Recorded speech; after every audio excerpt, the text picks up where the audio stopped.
Did Neanderthals or some other archaic human make it to North America? That's the first thing we're talking about today in just human evolution archaeological questions I can't get out of my brain.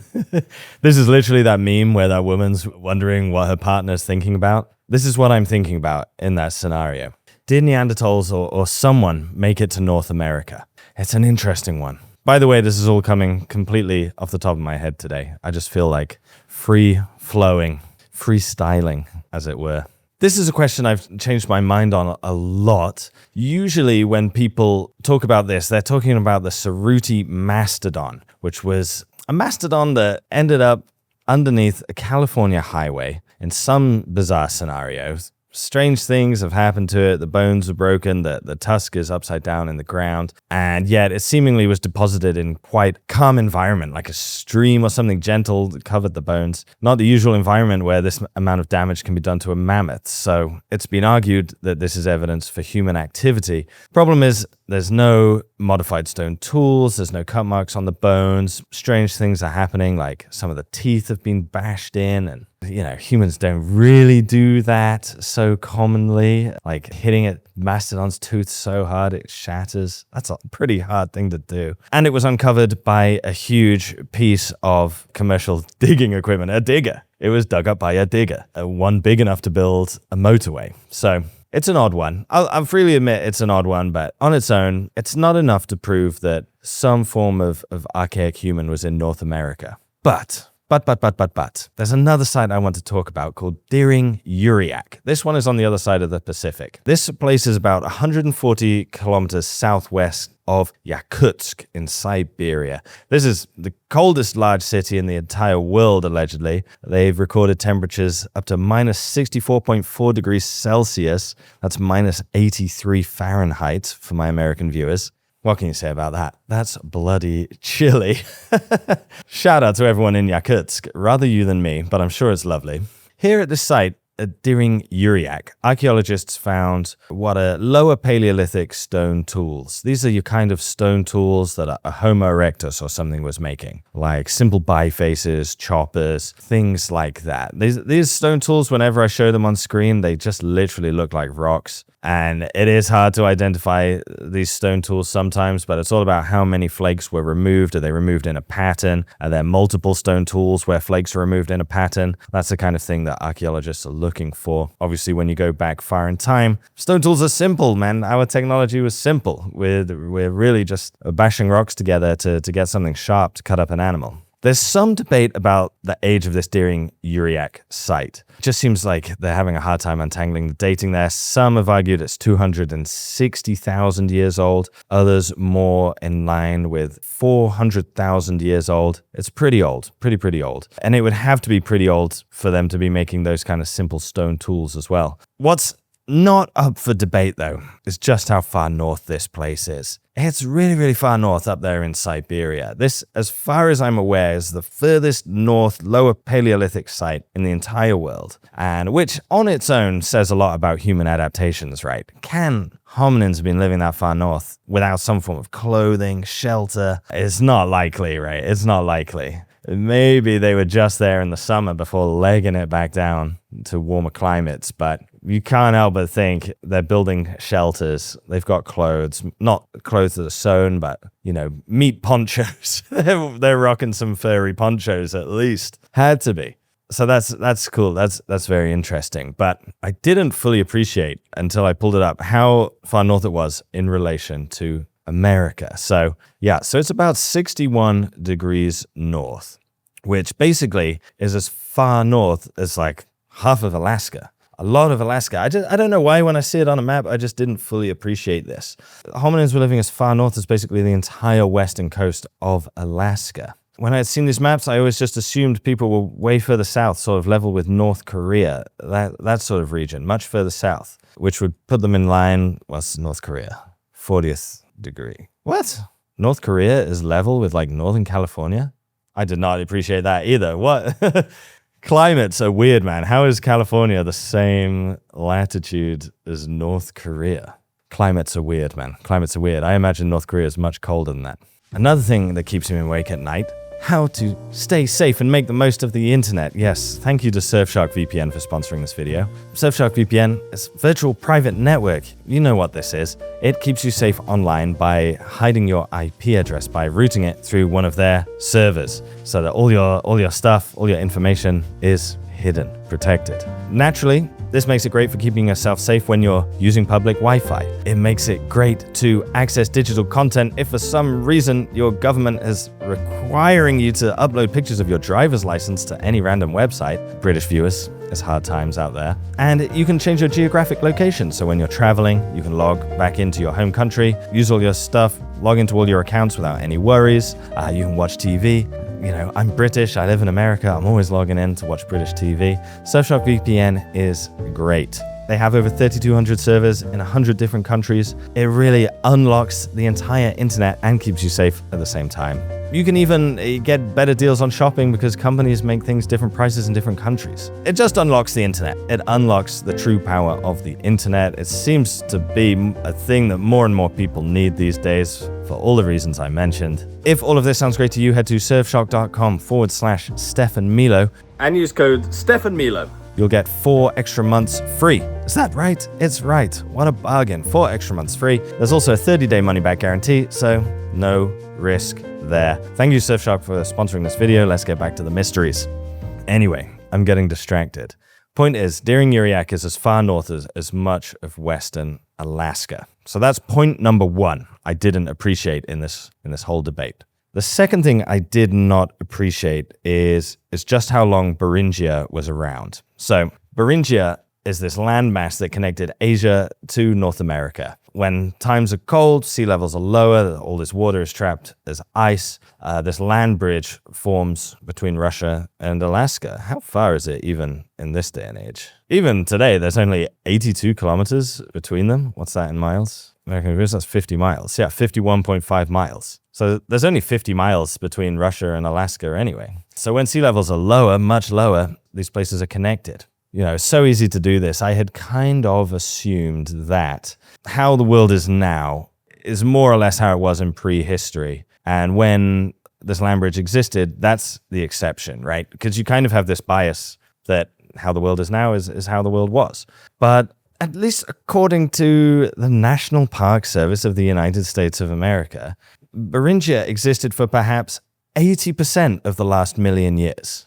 Like how we are now is the exception. Most of the time, Beringia existed. And that's just something I did not appreciate. Like I said, it's so easy to have this bias that how it is now is how it was then. But that's not true. So considering archaic humans were as far north as 61 degrees north, and considering the fact that Beringia existed perhaps 80% of the last million years, I think hominins might have made it to Alaska. They really had a long time to get there, and they were clearly capable of living in that kind of climate. Now, how far away is Uriak from Alaska? Okay, so it's 2,000 miles, the coast from Uriak to Alaska, which isn't close, right? That is not close. 3,300 kilometers. But, you know, humans tend to expand. That's what we do. Why couldn't they have made it to Alaska when they're that far north? Now, did they make it below the ice? I don't think so. You know, the sea levels are lower, these huge glaciers form. Basically, all of Canada, Oregon, Washington is under ice. I don't think they made it below that ice. I think that ice was a real barrier, a real barrier to the expansion of humans and animals.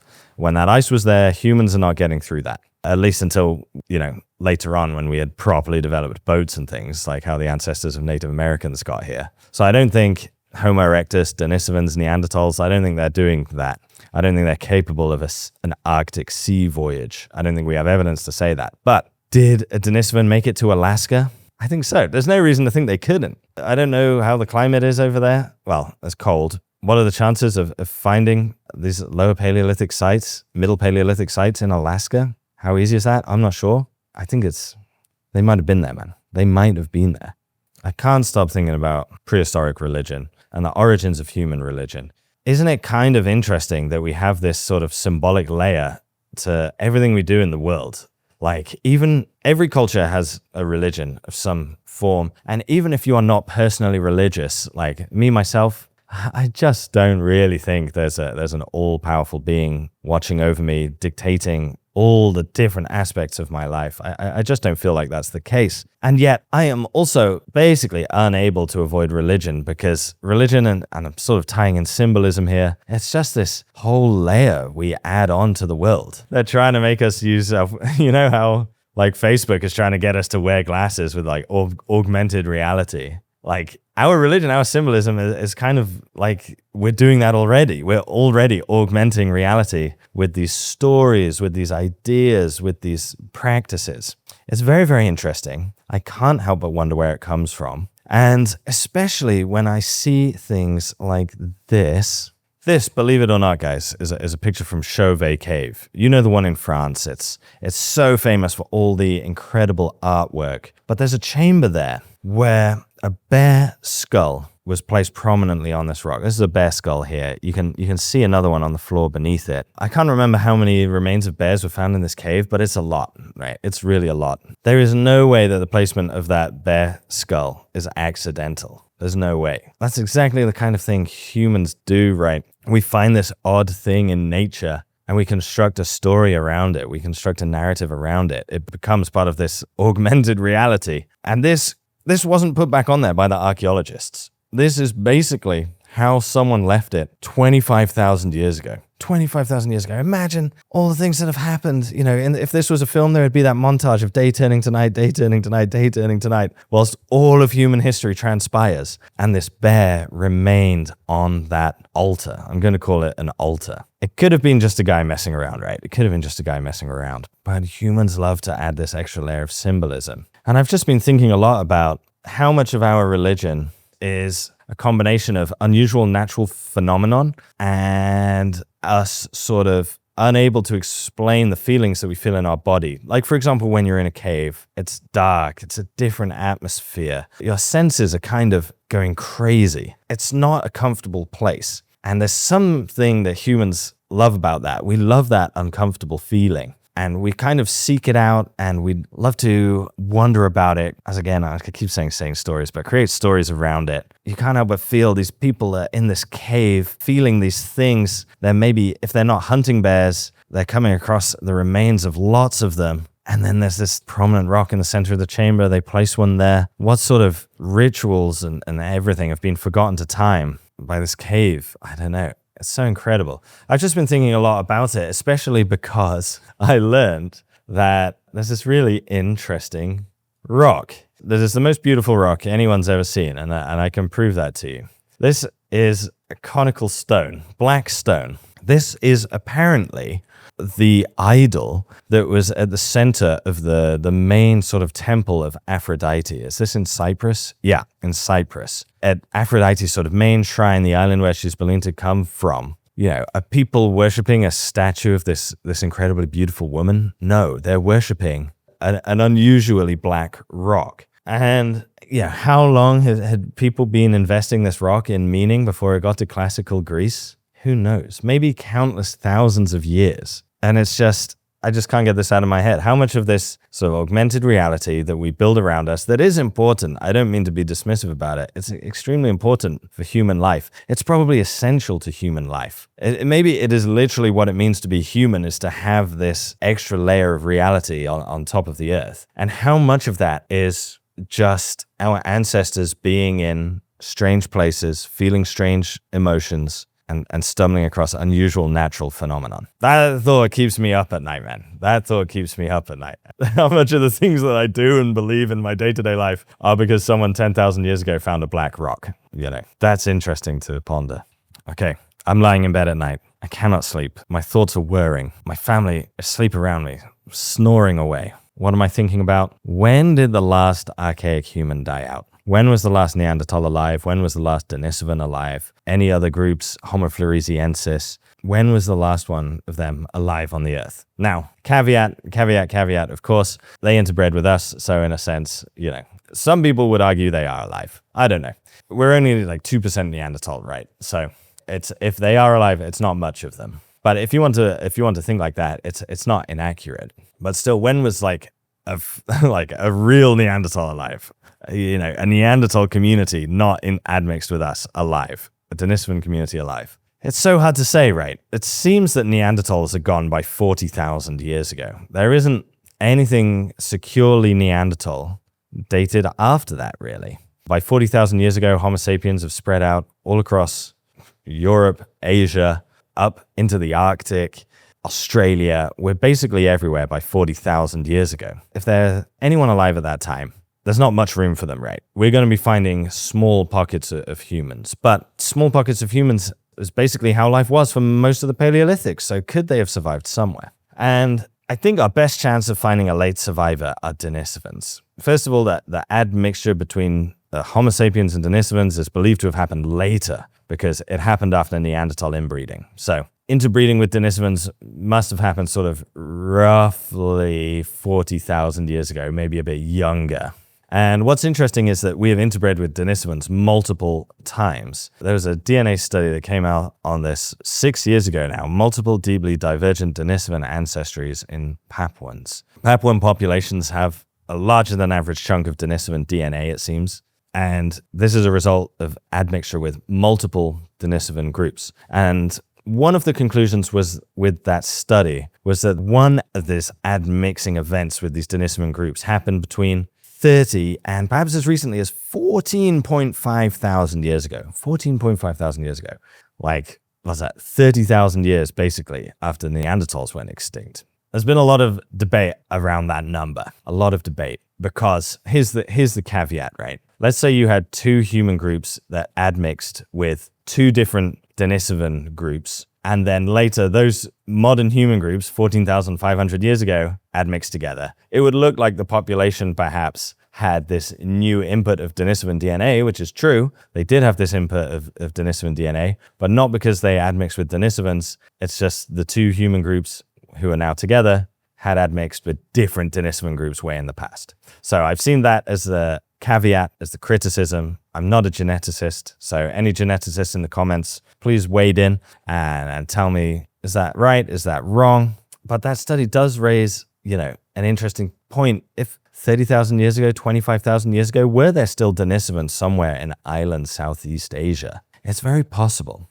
And even were they in what was the landmass Sahul, Papua New Guinea, Australia? We don't have any archaic human remains or artifacts or sites that is definitive evidence of that. But it's not impossible. It could be that a small population of Denisovans was alive in that region for tens of thousands of years after they had died out elsewhere. How likely is that? How much, if I had to put a number, if I was a gambling man, what would I bet on that? That's tricky. I don't know what percentage I'd put that as. I don't know how likely it is, but it's certainly a possibility. There's even over in Europe, some people have argued that there was a Neanderthal human hybrid called Lago Velho child from Portugal, who is Homo sapiens Neanderthal hybrid, who lived about 25,000 years ago. Now, people have debated the bones and whether they truly show signs of Neanderthal admixture, but when that child was discovered, it wasn't known through DNA that humans and Neanderthals had admixed, I believe. I'm pretty sure that predates that discovery. And now we know that they did, and we have specimens like Oase from Romania, where they had a Neanderthal ancestor only like 6 to 10 generations ago. And it seems that Neanderthals were living out in Iberia longer than elsewhere in Europe. Could they have survived there? Perhaps. Going far north, if you watch my video about how far north did Neanderthals get, because of all the glaciations that have happened since that time, we don't have a good idea of the northern limit of Neanderthal boundaries.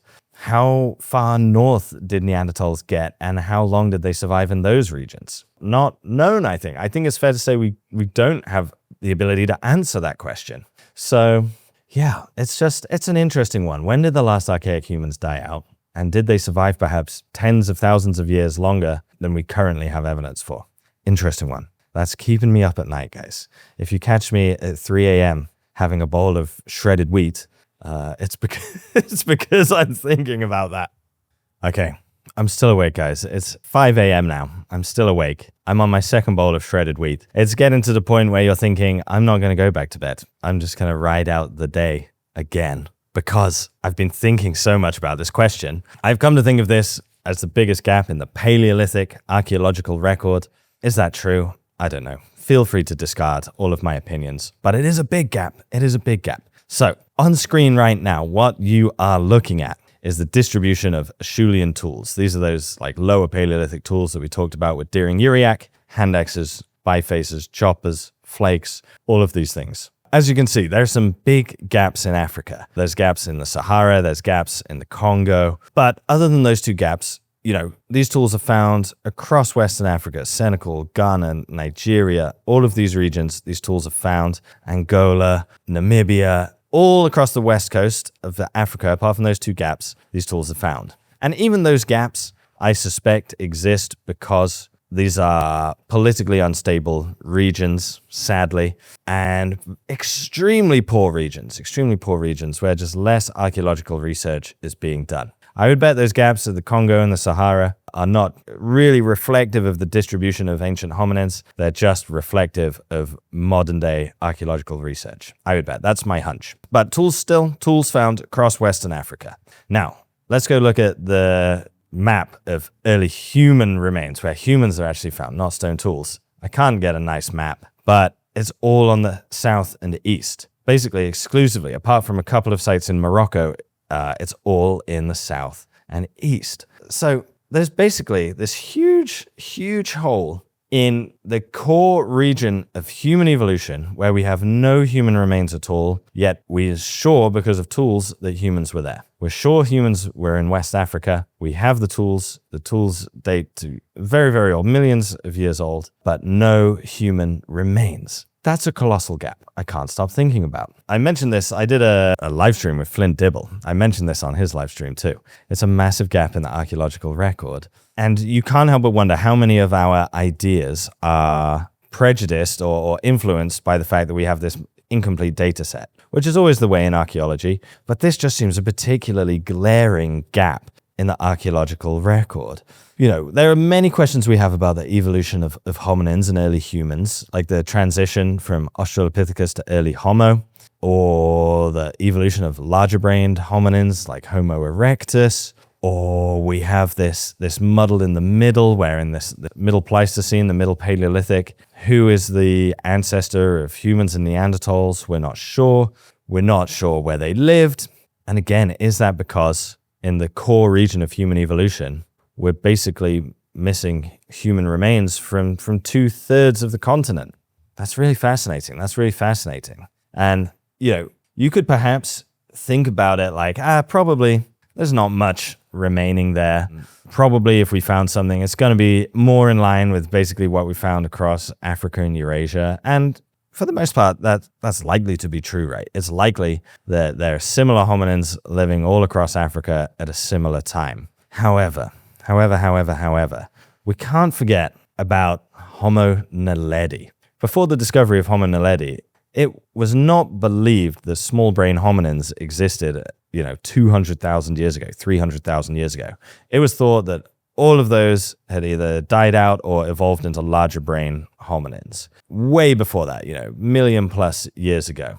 And yet we know that in South Africa, there was this island of hominins who were very different, very, very different until 200,000-300,000 years ago. And some of these areas, to use Atlas Pro's term, could really be like islands that aren't islands. Maybe there's some Homo naledi-like hominin in these remote regions of Western Africa, in the Congo, in the Sahara, Nigeria, Senegal. Who was living there? We have the tools. Who was living there? Are there incredible things to be discovered there? And when we're thinking about archaic humans and the evolution into Homo sapiens, were there any in Western Africa? How long did they live for? Did they contribute to the evolution of modern humans? It's entirely possible. There is that study where it talks about ghost populations in sub-Saharan Africa. I think there's been a lot more. I don't want to really talk about that. I know probably in the comments you're thinking about that. I don't really want to touch on that because I just have this thing in my head where I feel like new data has sort of changed geneticists' thinking on that these are just like very diverged populations of modern humans, or like, this is another thing. Like, how many genomes difference do you have to be before you're not modern human anymore? Instead of, how many genomes different do you have to be, and how diverged do our ancestors have to be thinking about like an archaic human versus a Homo sapiens, especially when you're talking about Africa, which is the core region of human evolution. How do geneticists draw that line? It's kind of making me feel like I'm treading into dangerous waters here. So I'm not gonna go any further, because I'm just unqualified to talk about that. But that is an interesting question for a geneticist. Like, how does a geneticist think of modern human versus archaic human in terms of like, from a genomic perspective? How different does it have to be before it crosses that line into archaic human? Interesting to ponder about. Okay, it's 7 a.m., guys. The sun is up. I have been kept up all night pondering these things. Yeah. I know it's a little different video than what I usually make, but I just had a lot of fun on Flint Dibble's stream. I'll put the link in the description. And I just wanted to talk about more things that are on my mind, that are keeping me up at night. Apologies to my dear wife when I'm tossing and turning, pondering the ins and outs of human evolution. She's used to it by now. Thank you for watching. See you on the next one.